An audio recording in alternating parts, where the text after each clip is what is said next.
Cuando Freud comenzó a hablar del inconsciente, inmediatamente generó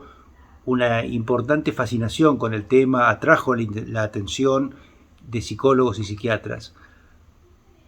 Años después, Frankl tuvo la habilidad, a mi juicio, de volver a despertar nuestra inquietud poniendo el ojo sobre un tema que había quedado relegado de alguna manera, que era el tema de la conciencia. Un tema complejo, interesante, con múltiples matices, objeto finalmente de todos nuestros esfuerzos terapéuticos. Tratamos de ayudar a nuestros pacientes a que en definitiva hagan conscientes sus realidades inconscientes y que a partir de esa conciencia puedan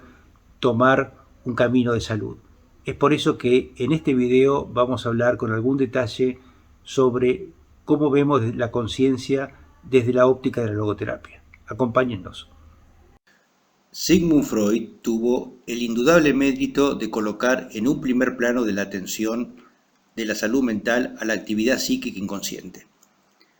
Pero la actividad psíquica inconsciente que describió Freud fue fundamentalmente el inconsciente impulsivo, o dicho de otro modo, la impulsividad inconsciente.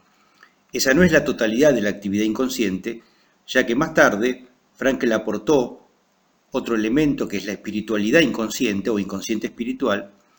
a los cuales podríamos agregar la actividad procedural inconsciente, todos aquellos esquemas motores que manejamos en forma inconsciente, como por ejemplo cuando manejamos sin ser conscientes de ellos, así también como las actividades vegetativas que no están bajo control consciente, que son inconscientes, como el respirar, como la actividad gastrointestinal o la secreción hormonal. Todo este conjunto de componentes que constituyen la totalidad de esa actividad inconsciente es lo que he denominado la actividad mental no consciente. Años después de que Freud posicionara, como señalamos recién, a la actividad inconsciente en un primer plano de interés para los profesionales de la salud, Frankl tuvo el enorme e igualmente valioso mérito de recolocar en un primer plano de interés también a otra actividad mental muy importante, que es la actividad de la conciencia, actividad que finalmente es el objetivo final de la búsqueda de los contenidos inconscientes, cuyo propósito terapéutico justamente es hacerlos conscientes. El tema de la conciencia es un tema sumamente complejo y atractivo que no solamente ha captado la atención de psiquiatras y psicólogos, sino también de filósofos y de biólogos. Todos ellos han tratado de encontrar alguna definición operativa que permita ser un punto de partida para la investigación y entendimiento de la conciencia. En este caso vamos a utilizar como definición operativa aquella definición brindada por John Searle, uno de los principales filósofos de la conciencia, que dice que aquellos estados del sentir y del advertir que típicamente dan comienzo cuando despertamos de un sueño y continúan hasta que nos dormimos de nuevo, o caemos en un estado comatoso, o nos morimos, o de uno u otro modo quedamos inconscientes, es lo que constituye la definición de conciencia.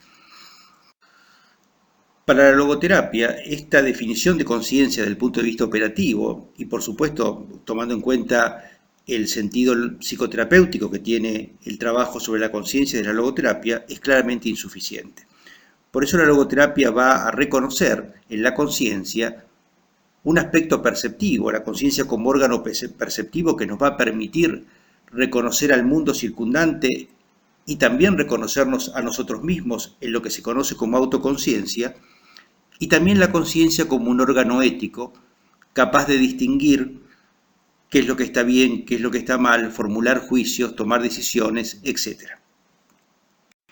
Profundizando los conceptos que señalábamos antes al hablar de la conciencia en sus distintos aspectos, la conciencia como órgano perceptivo desde el punto de vista de la psicoterapia,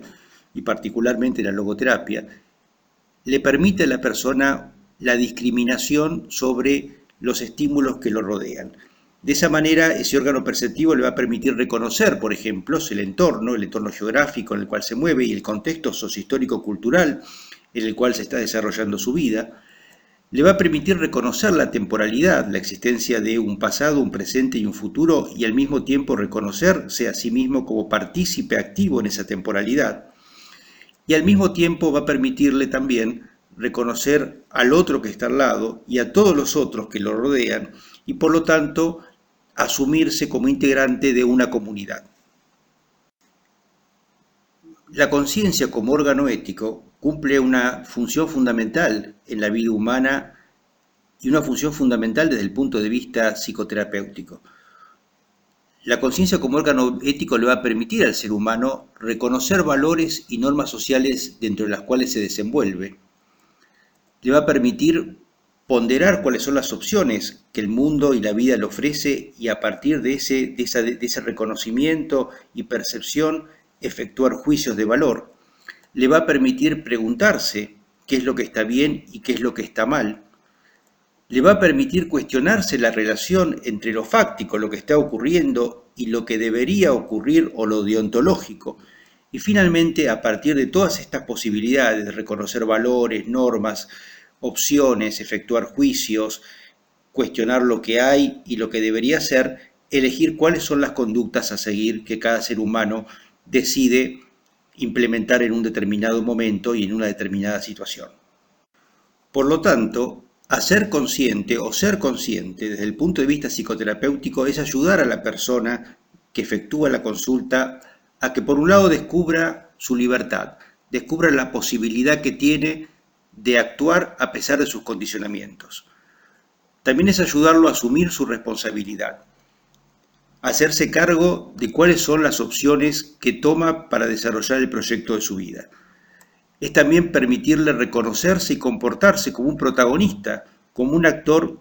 fundamental y de alguna manera excluyente del proyecto de vida personal, y finalmente es ayudarlo a aprender a vivir con sentido.